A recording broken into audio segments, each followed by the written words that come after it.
چونکہ پاکستان نیوکلیئر جب پاور بنا تھا اس کی سیلیبریشن عالم اسلام میں ہوئی تھی، سعودی عرب میں بھی ہوئی تھی. پوری دنیا کٹ آف تھی پاکستان کے ساتھ، سعودی عرب کا دروازہ کھلا ہوا تھا. اور پاکستان میں بھی یہی ہے کہ جو پرائم منسٹر بنتے ہیں وہ سب سے پہلا دورہ سعودی عرب کا ہوتا ہے. اور علامہ اقبال نے سعودی عرب کے حوالے سے جتنے بھی انہوں نے اپنی کتابوں میں تذکرہ کیا ہے، وہ میں سمجھتا ہوں کہ غالباً اس کا ماخذ جو ہوگا نا وہ علامہ محمد اسد ہی ہوں گے. پاکستان میں کئی ایسے بچے ہیں میرے بچے سمیت جو کہ سعودی کلبز ہیں، ان کے فینز ہیں. جیسے نصر کلب ہے جس میں رونالڈو کھیلتے ہیں، جو پاکستانی سعودی عرب میں جابز کرنا چاہتے ہیں، جو اب جانا چاہتے ہیں وہاں پہ، تو وہ کن سکلز میں مہارت حاصل کریں کہ کس طرح نوکری کے چانسز بڑھتے کیسے ہیں وہاں؟ بالکل، سعودی عرب کے کچھ ایسے لوگ بھی ہیں جو باقاعدہ طور پر پاکستانی ریسٹورنٹ تلاش کر کے وہاں کھانے جاتے ہیں، پائے کھانے جاتے ہیں.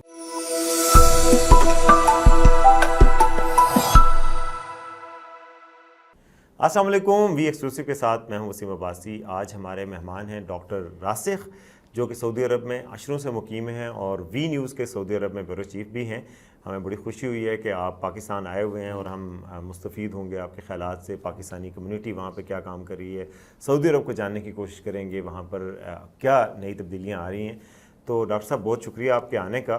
تھوڑا سا بتائیے گا کہ پاکستانی کمیونٹی سعودی عرب میں کیا کردار ادا کر رہی ہے، کتنی کمیونٹی ہے اور کن شعبوں میں اپنے خدمات پیش کر رہی ہے؟ جی، سب سے پہلے تو السلام علیکم. اور پاکستانی کمیونٹی کے حوالے سے بڑی زبردست باتیں یہ ہیں کہ سب سے بڑی کمیونٹی خلیج میں وہ سعودی عرب میں ہی پائی جاتی ہے پاکستانیوں کی. اور یہ اس بات کی بھی نشاندہی ہے کہ ہمارے جو تعلقات ہیں، پاک سعودی تعلقات کتنے اچھے ہیں اور کن کن شعبوں میں کام کر رہے ہیں. ایک تو لیبر کا شعبہ بھی ہے، لیکن اس کے علاوہ ڈاکٹرز، انجینئر، نرسز، یہ سارے شعبے جو ہیں نا ان سے پاکستانی بھی منسلک ہیں. اور اس کے علاوہ بہت یعنی پاکستانیوں کے وابستہ ہیں، یادیں وابستہ ہیں.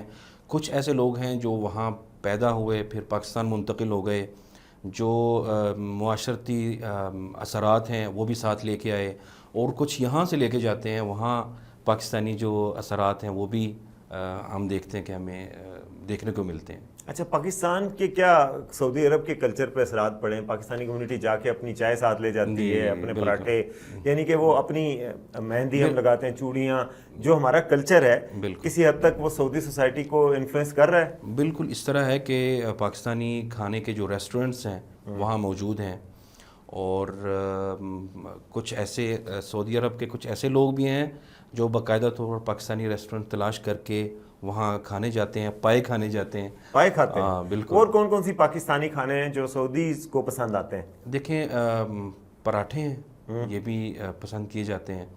اس کے علاوہ کڑک چائے ہے، چائے پی جاتی ہے. بالکل، وہ بھی ہماری وہی پیتے ہیں جو ہم لوگ پی رہے ہیں. کئی دفعہ ٹرک والی جو چائے ہوتی ہے نا بہت اچھی ہوتی ہے. اتنی زیادہ نہیں لیکن بہرحال پی جاتی ہے.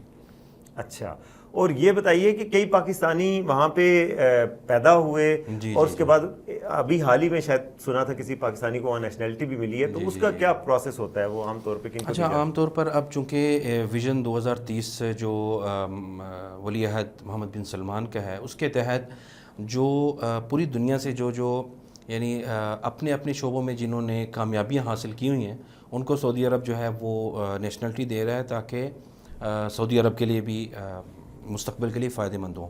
تو کچھ جو اوریجنل پاکستانی ہیں ان کو بھی ملی ہیں، اور یہ سلسلہ یعنی کافی عرصے سے شروع ہوا ہے اور مسلسل جاری ہے. اچھا، ایک کلچرل بات جو میں کہنا چاہوں گا، ایک تو یہ ہے کہ پاکستانی جو وہاں گئے ہیں انہوں نے کیا اثرات مرتب کیے ہیں، اور ایک وہ لوگ ہیں جو سعودی عرب سے واپس پاکستان آئے ہیں. اچھا، سعودی عرب کا جو کلچر ہے بڑا رچ کلچر ہے. یہاں آ کر انہوں نے مثال کے طور پر آپ دیکھیں گے وہاں کے جو کھانے ہیں وہ یہاں آپ کو ملتے ہیں. مجھے بھی بڑے پسند ہیں. میں وہ بیت المندی بنے ہوئے ہیں، بیت العرب مندی، ان سے ہم کھانا کھاتے ہیں. اور کیا چیزیں ہیں جو؟ اچھا، اس کے علاوہ چونکہ سعودی عرب میں نا پورے یعنی مسلم ممالک کے وہاں لوگ جاتے ہیں، وہاں اپنے اثرات چھوڑتے ہیں. آپ دیکھیں ترکی کا شاورما ہے، سیریا کا شاورما ہے، وہ آپ کو اسلام آباد میں ملے گا. اسی طرح مصری ایک کھانا ہے، اس کو فلافل بھی بولتے ہیں اور طعمیہ بھی بولتے ہیں. سو اس کا بھی اثرات آپ کو اسلام آباد میں بالخصوص ملیں گے. تو اس طرح کی جو کلچرل چیزیں ہیں. اچھا، عربی میں عربی کا جو ایک پنپنا ہے وہ بھی 2016 کے بعد ہم نے دیکھا کہ بہت سارے لوگ جو وہاں پیدا ہوئے تھے اور واپس یہاں آئے تو عربی کو بھی کچھ نہ کچھ پاکستان میں کئی نمبر پلیٹس ہم نے دیکھی جو عربی میں ہیں جی تو لوگوں نے وہ کلچر لے کے آئے. وہ تو میں آپ کو بتا سکتا ہوں کہ پاکستان میں ہیں تو ہم دیکھ رہے ہیں, اور کافی شاپس بھی کھلی ہیں. میں دیکھ رہا تھا اسلام آباد میں جو عربک جو ہاٹ ڈرنکس ہیں, کولڈ ڈرنکس ہیں, وہ پیش کرتے ہیں جو سعودی عرب کے ہیں. ہاں, اور دوسرا یہ کہ آپ کو پتہ ہے کہ سعودی عرب فٹ بال ٹیم بھی بڑی زبردست ہے, تو انٹرنیشنل کھلاڑی وہاں ہیں, ان کے اثرات بھی پاکستان میں آپ نے دیکھیں. اور اس سے پاکستان کے بچے, میں آپ کو بتا سکتا ہوں کہ پاکستان میں کئی ایسے بچے ہیں, میرے بچے سمیت, جو کہ سعودی کلبس ہیں ان کے فینز ہیں. جیسے نصر کلب ہے جس میں رونالڈو کھیلتے ہیں, ہلال ہے جس میں میرا خیال ہے نیمار بھی آ گئے. تو فٹ بال نے بھی بہت اثرات پاکستان پہ ڈالے, اور پاکستان میں بھی فٹ بال تھوڑی سی پروموٹ ہوئی ہے سعودی کلبس کی وجہ سے. میں سمجھتا ہوں کہ دو چیزیں ہیں. ایک تو یہ کہ پاکستان فائدہ حاصل کر سکتا ہے جس طرح سعودیہ بھی پاکستان سے فائدہ حاصل کر سکتا ہے. پاکستان میں چونکہ فٹ بال کا ابھی نیا میں سمجھتا ہوں بخار لوگوں کو چڑھا ہوا ہے, اور سعودی عرب اس میں کافی آگے ہے, تو وہاں اور یہاں کے جو لوگ ہیں آپس میں, یعنی جو کلبز ہیں, وہ اپنے کولیبریشن کر سکتے ہیں. اچھا, سعودی عرب کیسے فائدہ اٹھا سکتا ہے؟ یہاں آپ کو پتہ ہے کہ سیالکوٹ جو علامہ اقبال کی بھی سٹی ہے, وہاں سپورٹ کے کتنے یعنی فیکٹریز ہیں, اور پاکستان جو ہے اگرچہ وہ فٹ بال میں بہت پیچھے ہے لیکن 50 یا 60% سے زیادہ فٹ بال انٹروڈیوس کرتا ہے دنیا میں. ورلڈ کپ میں جتنے بھی 4 ورلڈ کپ پیچھے ہوئے ہیں ساروں کے سارے پاکستان فٹ بال استعمال ہوئے ہیں. تو بہت سارے تعاون کی جو چیزیں ہیں وہ اقتصادی تعاون اس میں یعنی ایک دوسرے سے فائدہ اٹھا سکتے ہیں. تقریباً سعودی عرب میں 172 ٹیمیں ہیں جو باقاعدہ رجسٹر شدہ ہیں, لیکن مشہور اس میں آپ الہلال, النصر, شباب, اتحاد, اہلی, یہ کریم سمجھ لیں کہ بڑے کلبز ہیں جو فرنٹ میں ہیں. جو تو اس میں اقتصادی تعاون بھی میں سمجھتا ہوں کہ بہت ممکن ہو سکتا ہے. اور ابھی SIFC کے پلیٹ فارم پہ بھی بات چیت ہو رہی ہے. اچھا, دونوں ممالک کے تعلقات پہ آ جاتے ہیں کمیونٹی کے بعد, کہ وہ چونکہ آپ مانیٹر بھی کر رہے ہیں, دیکھ رہے ہیں, یہ کب سے شروع ہیں پاکستان اور سعودی عرب کے تعلقات, اور اب تک کہاں پہنچے ہیں؟ جی دیکھیں, عام طور پر جتنے بھی مورخین ہیں نا پاک سعودی تعلقات کے اوپر لکھتے ہیں, وہ شروع کرتے ہیں کہ 1953 سے یہ چیزیں شروع ہوئیں, لیکن میں سمجھتا ہوں کہ یہ 1940 سے پہلے کی باتیں ہیں. وہ اس طرح کے ایک ہیں علامہ محمد اسد, یہ سعودی عرب میں شاہ عبدالعزیز کے ساتھ 6 سال انہوں نے گزارے, جو سعودی عرب کے بانی ہیں فاؤنڈر. اچھا, اس کے بعد علامہ محمد اسد جو ہیں یہ مسلمان ہوئے, اور 1926 میں مسلمان ہوئے. پھر یہ 6 سال گزار کر یہاں ہندو پاک میں آئے. اس وقت پاکستان نہیں بنا ہوا تھا. اس وقت ان کی دوستی ہو گئی تھی علامہ اقبال سے, اور علامہ اقبال نے سعودی عرب کے حوالے سے جتنے بھی انہوں نے اپنی کتابوں میں تذکرہ کیا ہے, وہ میں سمجھتا ہوں کہ غالباً اس کا ماخذ جو ہوگا نا وہ علامہ محمد اسد ہی ہوں گے. اور علامہ اسد کی بڑی دلچسپ ایک کہانی ہے, وہ انشاءاللہ کسی وقت اور ہم لیں گے. اچھا, تعلقات. علامہ اسد یہ وہی ہیں جو پاکستانی ڈپلومیٹ بھی رہے ہیں اقوام متحدہ میں جا کے؟ بالکل. اور ان کا آپ بھی مجھے کل بتا رہے تھے کہ شاید ان کو پاکستان کا پہلا پاسپورٹ جو جاری ہوا علامہ اسد کو ہوا. ہاں, یہ وہ علامہ اسد ہیں جنہوں نے روڈ ٹو مکہ بھی لکھی ہے. بالکل. اور لیاقت علی خان نے ان کو ڈیڈیکیٹ کیا تھا کہ آپ پاک عرب تعلقات پر کام کریں, اور ان کا سب سے پہلا جو کام تھا وہ سعودی عرب گئے تھے. اس کے بعد دیگر ممالک میں پاکستان کا باقاعدہ پیغام لے کر گئے تھے, اور انہوں نے بنیاد رکھی تھی بنیادی طور پر جو نئی یعنی تعلقات ہیں. لیکن اس کی پہلی جو بنیادی تعلقات ہیں 1940 کے ہیں, جب تقریباً 5 شہزادے بشمول یعنی اس وقت تو کنگ نہیں تھے, ولی عہد تھے کنگ سعود, وہ کراچی بھی آئے تھے, بمبئی کے ساتھ کراچی آئے تھے 1940 میں. سو بڑے پرانے تعلقات ہیں. اور ساتھ ساتھ آپ یہ بھی یاد رکھیں کہ جو بھی پاکستان سعودی عرب کا بادشاہ بنا ہے اس نے پاکستان کی یعنی پاکستان ضرور آئے ہیں. یعنی اور پاکستان میں بھی یہی ہے کہ جو پرائم منسٹر بنتے ہیں اور سب سے پہلا دورہ سعودی عرب کا ہوتا ہے. کنگ عبدالعزیز نہیں آئے, اس کے علاوہ کنگ سعود, کنگ فیصل, کنگ خالد, کنگ عبداللہ, کنگ سلمان, کنگ فہد جب وہ یعنی تھے ولیعہد, اس وقت آئے ہوئے ہیں. تو یہ اس بات کی نشاندہی ہے کہ پاکستان سعودی عرب کے لیے کتنا اہم ہے. اور دوسری تعلقات کے حوالے سے بات کریں کہ جب بھی پاکستان کو ضرورت پڑی ہے, جب بھی سعودی عرب کو ضرورت پڑی ہے, ایک دوسرے کے ساتھ کھڑے رہے ہیں. آپ چونکہ پاکستان نیوکلیئر جب پاور بنا تھا, اس کی سیلیبریشن عالم اسلام میں ہوئی تھی, سعودی عرب میں بھی ہوئی تھی.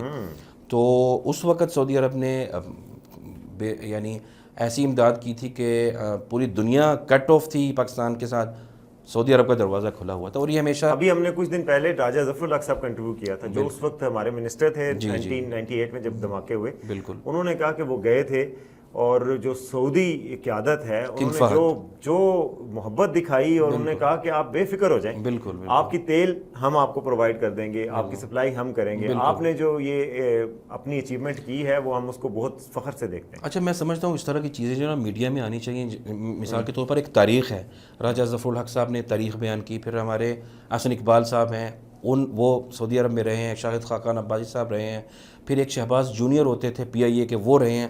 تو اس طرح کی جو سیلیبریٹیز ہیں ان کو میں سمجھتا ہوں کہ پاک سعودی تعلقات کے اوپر، بلکہ ہمارے آرمی چیف جو ہیں آرمی چیف بھی ہیں جنرل عاصم منیر صاحب، یہ بھی سعودی عرب میں تعینات رہے ہیں نا، اور جنرل راحیل شریف بھی ادھر.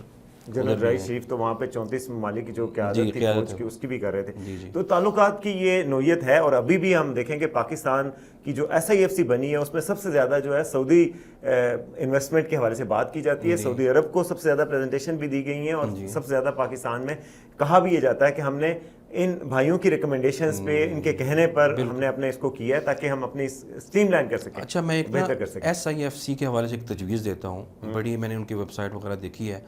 ان کو اپنا جو کنٹینٹ ہے نا عربی میں کرنا چاہیے، کیونکہ بہت سارے ایسے لوگ ہیں جو انگلش نہیں جانتے، وہ عربی پڑھ کر بھی راغب ہو سکتے ہیں کہ یہاں کا، یعنی کہ سعودی بزنس مین ہے، جو سعودی بزنس مین ہے بنیادی طور پر، اور پاکستان میں انویسٹمنٹ کر سکتے ہیں اگر SIFC میں مواد جو ہے وہ عربک میں دیں نا. دیکھیں آپ جتنے بھی ممالک دیکھتے ہیں، بڑے بڑے ممالک ہیں، انہوں نے کیوں فوکس کیا ہوا ہے کہ وہ عربی میں اپنے اکاؤنٹس بناتے ہیں اور اپنا کلچر دکھاتے ہیں عربی زبان میں. تقریباً کتنے 240 ملین عرب جو ہیں وہ ایک پاپولر یعنی پاپولیشن آبادی ہے، اور 22 جو ہیں ملک ہیں وہ عربی زبان استعمال کرتے ہیں.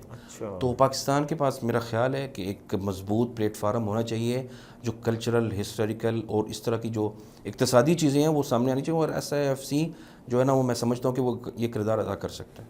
یعنی آپ سمجھتے ہیں کہ پاکستانی حکومت کو عربک زبان میں اپنے سوشل میڈیا پہ اکاؤنٹس بنا کر اپنا پیغام سعودی اور عرب ورلڈ تک پہنچانا چاہیے. بالکل. دیکھیں کتنے پاکستانی ہیں جو وہاں سے آتے ہیں اور کتنے ڈپلومیٹس ہیں جو عرب ممالک سے آتے ہیں اور پاکستان میں اسلام آباد میں رہتے ہیں. تو یہ کنٹینٹ کریشن کرنا بڑا ضروری ہے اور اہم ہے. پیغام رسانی ہوتی ہے، لوگ راغب ہوتے ہیں، اقتصاد کے بارے میں پڑھتے ہیں، اور پیپل ٹو پیپل کنٹیکٹ بہتر ہوتے ہیں دونوں ممالک کے. ظاہر ہے وہ محبتیں پہلے بھی بہت زیادہ ہیں برادر ممالک میں تو بڑھتی ہیں بہت. اچھا، ایک آخری سوال آپ جاتے جاتے پوچھوں کہ جو پاکستانی سعودی عرب میں جابس کرنا چاہتے ہیں، جو اب جانا چاہتے ہیں وہاں پہ، تو وہ کن سکلز میں مہارت حاصل کریں، کہ کس طرح نوکری کے چانسز بڑھتے کیسے ہیں وہاں؟ بالکل، یہ بڑا اچھا زبردست سوال ہے. اور یہاں کے جو جتنے بھی یعنی چاہنے والے لوگ ہیں جو وہاں جانا چاہتے ہیں، کام کرنا چاہتے ہیں، آپ کو پتہ ہے 2030 کا جو سعودی عرب کا ویژن ہے اس کے تحت بڑی تیزی سے ترقی ہو رہی ہے. آپ نیوم دیکھ لیں، پروجیکٹس دیکھ لیں، کنسٹرکشن میں دیکھ لیں. اچھا، اس سے بڑھ کر IT کا جو شعبہ ہے وہ اس میں آپ کو پتہ ہے سعودی عرب بہت آگے ہے. ہر چیز ڈیجیٹلائز ہے اور آرٹیفیشیل انٹیلیجنس ہے، اس پر ہم زیادہ کام نہیں کر رہے پاکستان میں، لیکن سعودی عرب میں خلیجی ممالک بڑی زور و شور سے کر رہے ہیں اس پر. اور سائبر سیکیورٹی ہے اور IT کے جتنے بھی شعبے ہیں، روبوٹک سسٹم آ رہے ہیں آرٹیفیشیل انٹیلیجنس کے تحت.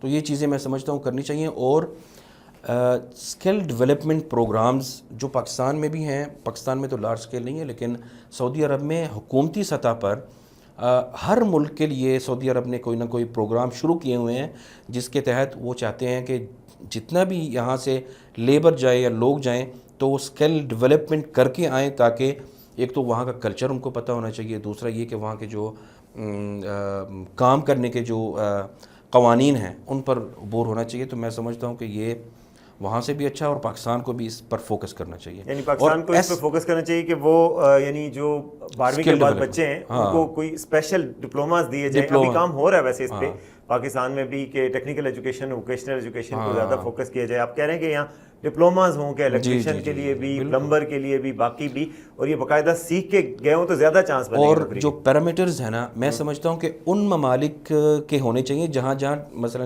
لوگ جانا چاہتے ہیں. اب مثال کے طور پر اس میں جو سفارت خانے ہیں بہت بڑا کردار ادا کر سکتے ہیں. یعنی وہ دیکھیں کہ جو مثال کے طور پر سعودی عرب میں جو سفارت خانہ یا کونسلیٹ ہے وہ دیکھے کہ سعودی عرب کو کن چیزوں کی ضرورت ہے، اس کی فگرز ہونی چاہیے، فیکٹس ہونے چاہیے، جن کی بنیاد پر یہاں کی جو اسکل ڈیولپمنٹ ہے وہ کیے جائے. اوکے، اور ایس آئی ایف سی میرا خیال ہے بہت کردار ادا کر سکتا ہے اس سلسلے میں. زبردست جی، بہت ہمیں جاننے کو ملا. امید ہے ناظرین کو بھی سمجھ آئی ہوگی اور بہت کچھ جاننے کو ملا ہوگا.